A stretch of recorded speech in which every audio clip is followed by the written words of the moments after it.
Hey folks, Kozzi here from Pick One Pack One, and welcome to our series on Jekk's Bounty on a Budget.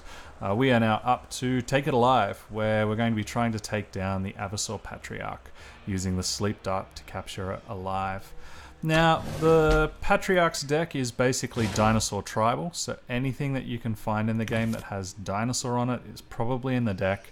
And then the other two categories of cards that she is rocking life gain cards, which we really don't care about at all. If she's going to waste her cards gaining life, that's perfectly fine by me. And a handful of pieces of removal. The main ones that are worth being aware of is she uses things like Static Bolt and Lightning Strike. So anything with 2 health or less is fair game. And then the other thing that's used quite a bit is Predator's Instinct on fat creatures. But so long as you can get your creatures' health up pretty quickly, then you should be okay. So informing that is the philosophy of this first build, our budget Rakano Warcry deck. We do have a couple of creatures that are a little bit vulnerable to their removal early on.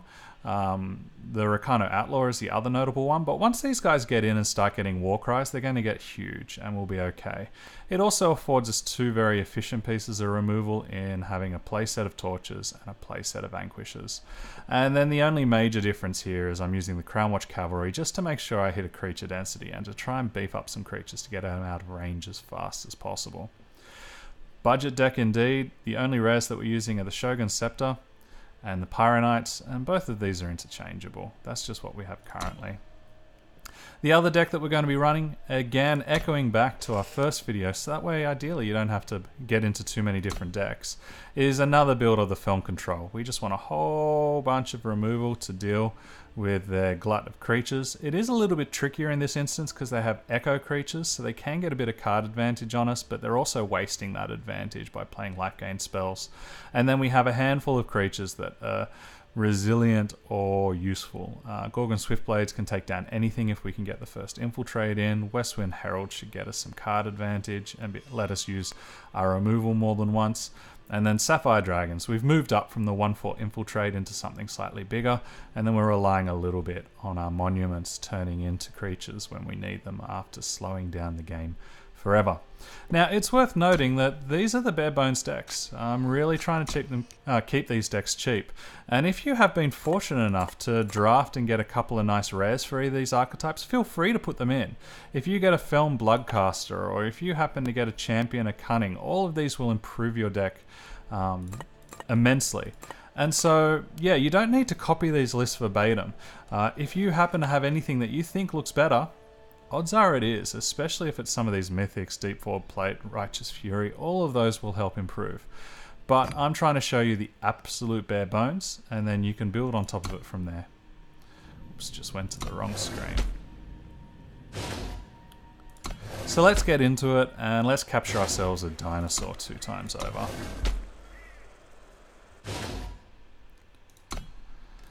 So the one thing to keep in mind when playing with a Rakano Warcry deck is they do have Lightning Storm, and so 3 is the magic number for health. And if you can afford to play around it, then you want to. You want to try and make sure that you reduce the impact of Lightning Storm as much as possible. This hand's a little tricky because all 3 of my creatures are exposed to it, but it's a perfectly fine hand. Anytime you can play an Oni Ronin on turn 1, you're pretty happy.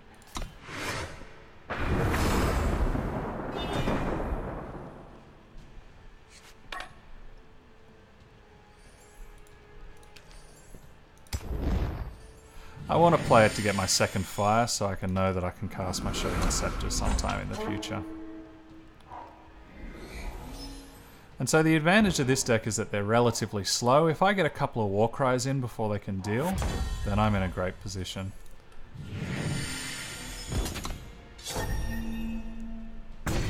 Now my big choice here is whether I want to expose my Rakano Outlaw to a possible Lightning Storm. I still have another creature, so I'm willing to take the risk on this instance. But this could hurt if they happen to have it.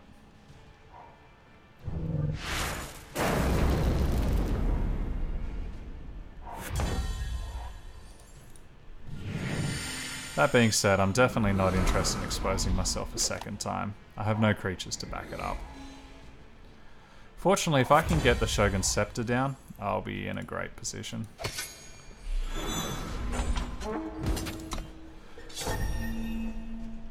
This means I've gotten off 2 Warcry triggers, and now a Lightning Storm would only be able to take one of my creatures, although the fact that they didn't play it makes me suspect that they probably don't have it in hand anymore. And this is the advantage of the Warcry, is all of a sudden my creatures are getting into the spot where they're going to be a problem for my opponent.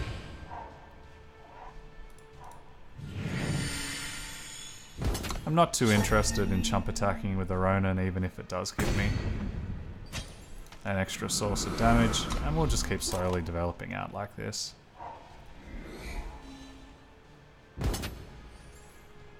Now if they're attacking, that makes me think they might have a Lightning Storm and they're trying to bait me into blocking here. So we'll just take it.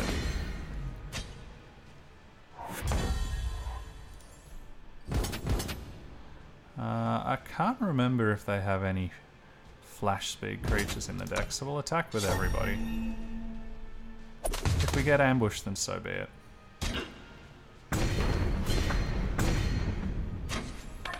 And we're now getting very close to range of being able to finish off our opponent.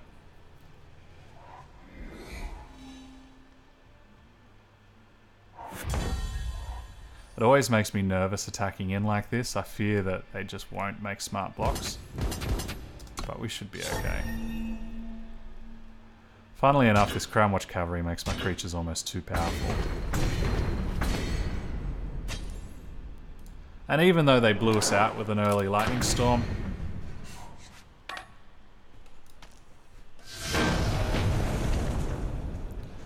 we were able to do Xaxes to finish off the campaign.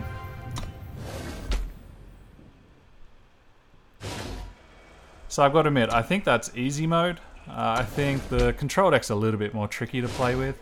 And if given my choice, I'd definitely be going for one of these proactive aggressive decks, but I wanted to make sure I could show a spectrum. So let's take on the dinosaurs with my control deck. This is a hand I can't keep.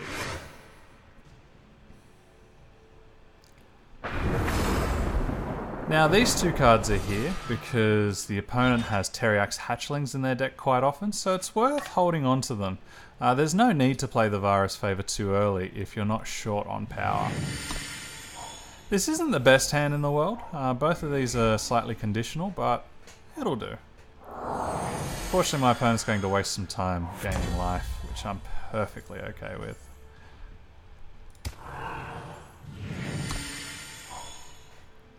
And we still have the ability to deal with one scary creature.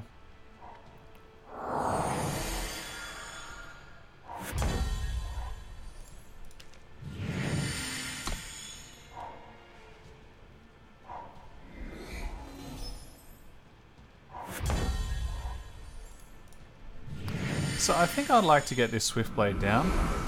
It's a chance for us to try and get aggressive and get a quick draw creature on the table that will be able to block out all of their awkward creatures.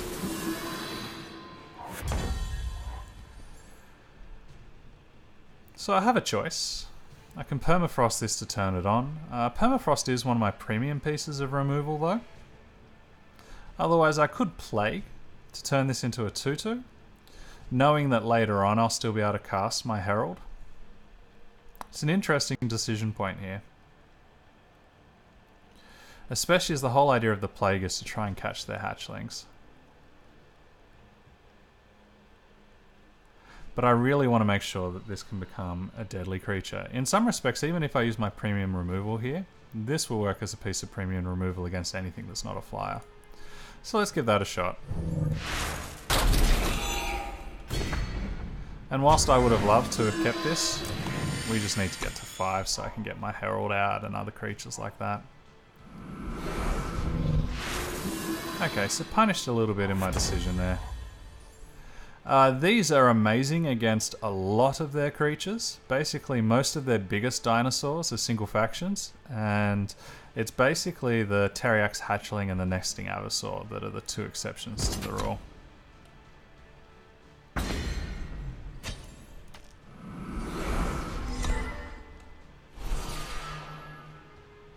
I suspect we're going to see a whole bunch of hatchlings if they play one here.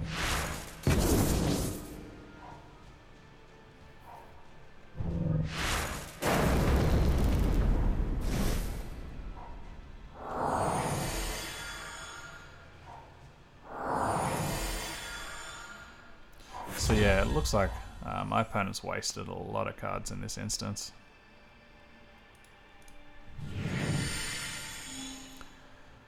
There's no point attacking in, so we might as well just play a big creature. It's funny, this really isn't playing out like it has the times I've practiced.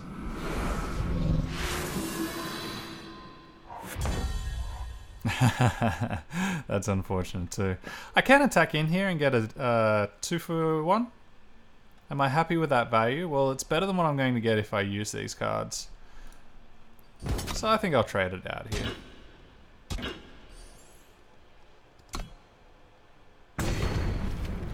They only have one more Avasor that I have to worry about.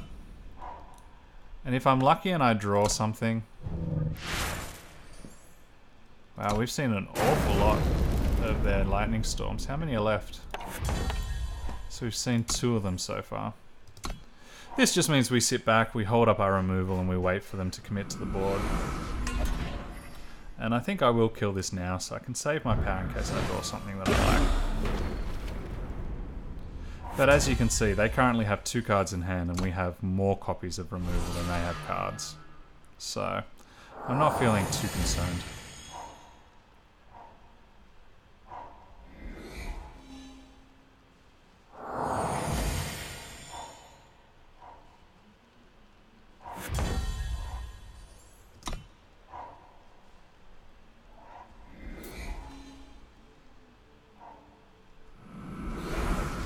And these are the kind of cards that our Annihilate do a lot of work against.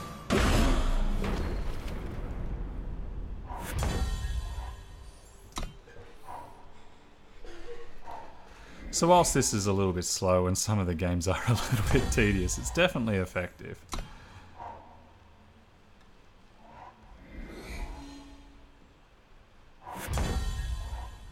Okay, we're close to discarding, so now I use my Vara's favor.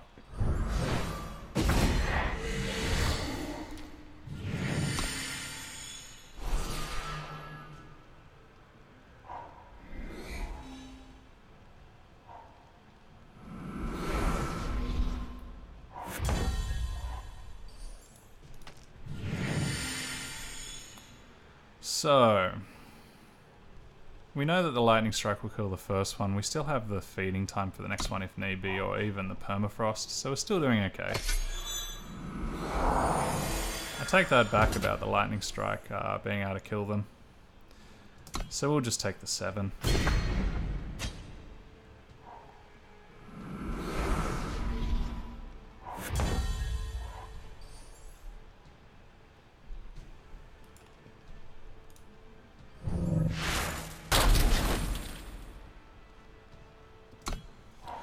I could play my Permafrost or my Feeding Time here, but these are both relatively unconditional, whereas this one only works when a creature's attacking me. So I think I'd rather take the opportunity to get rid of my conditional removal sooner rather than later, and keep these more powerful, more universal ones in my hand. This is the kind of card we wanted to see.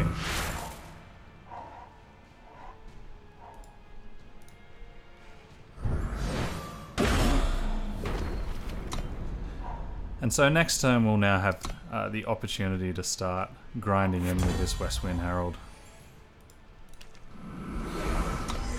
If it can attack in without any problems, it'll have the opportunity to get me back my copy of Wisdom of the Elders.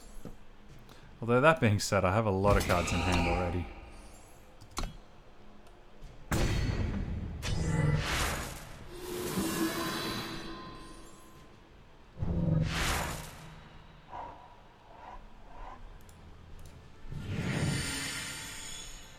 Both of these are cards that I'm pretty happy to see.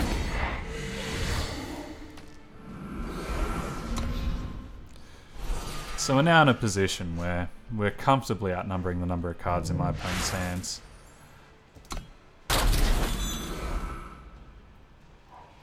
We're on a very slow clock to grind them down. And we'll be able to kill their hatchlings quite nicely.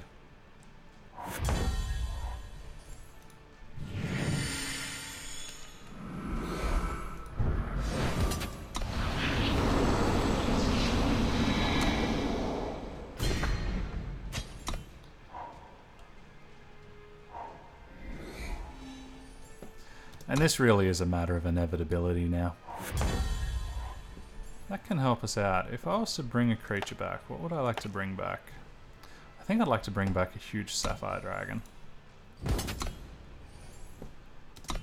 Alternatively, I could get greedy. So one of the combos I could do is I could use my Dark Return to bring back this Westwind Herald, which will give me a 3/3 Flying Aegis. When it comes in and hits my opponent for 3, I'll be able to cast it again to get the Sapphire Dragon. It's a little bit cute, but I guess that's part of what these videos are for. Oops, I totally misclicked then. Alright, well instead we have a 3/4 because that is so impressive and so useful right now.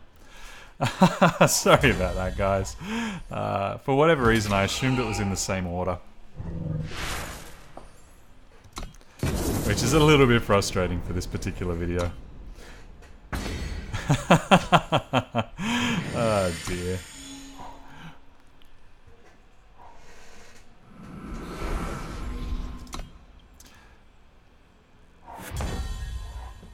Now I've got to admit, I don't care too much about them attacking me for 1 a turn, so I'm kind of happy to leave that Scaly Gruin alive. Or as I was quickly writing out a list of all of the cards that I was expecting to see in the Abyssal Patriarch's deck, it came up in my auto speller as Scaly Gran, which is pretty gross when you think about it. That looks as though they've been holding up some kind of removal the whole time. So I need to ask myself whether I want to attack with this Sapphire Dragon, but the reality is if I don't attack with it, there's no point in it being here. So we might as well make them have it. And now that we've finally been able to keep 2 decent creatures on the table, we can start to speed up this clock a bit.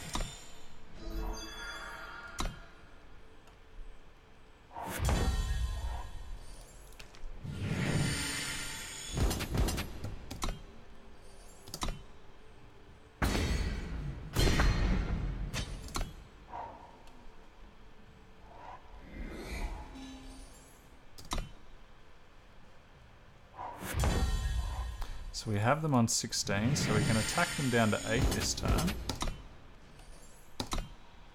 And then next turn, if they don't draw anything useful, I can attack with my Sapphire Dragon and then Sleep Dart them.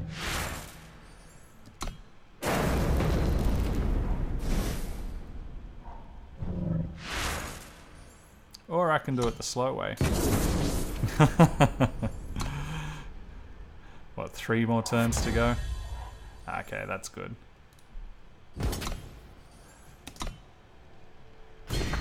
Well, I have no need for massive dragons because they're going to kill my opponent automatically, so we'll just take the most evasive creature.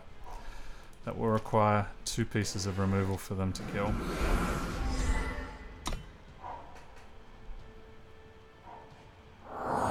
Oh, that's fantastic. Alright. As I said, this is doing it in slow motion. Perhaps Scaly Gran is quite appropriate here.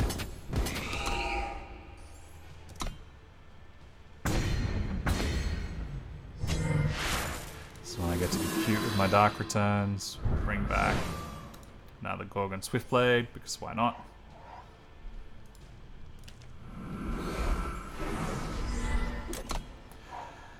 And the end is very, very near for my opponent.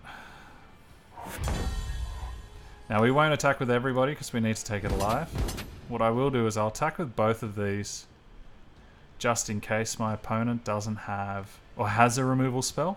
There's no point in doing this to guarantee that my opponent will be on low life, because if they don't have a removal spell then I've stuffed up. So we'll just attack with the 2 flyers.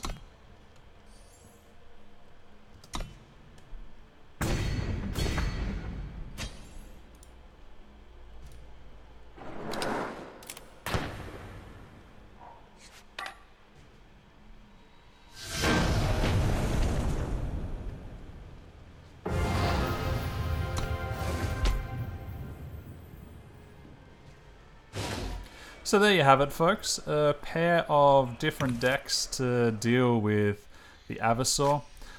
Both of these are exceptionally budget. In fact, I'm sure that you'll have a couple of cards that you'll want to add to it to add on your own particular flavor. And they work very effectively. One is a lot more proactive, and I think that's the reason why I'd prefer it. And the other one, as you saw with the Feln Control, it gets there in the end. It just takes a while. Unless, of course, you have a couple of powerful cards to speed it up a little bit. Okay, folks, I've been Kozzi, running through this particular budget series for Jekk's Bounty. Thanks for watching, and I look forward to seeing you in our next video.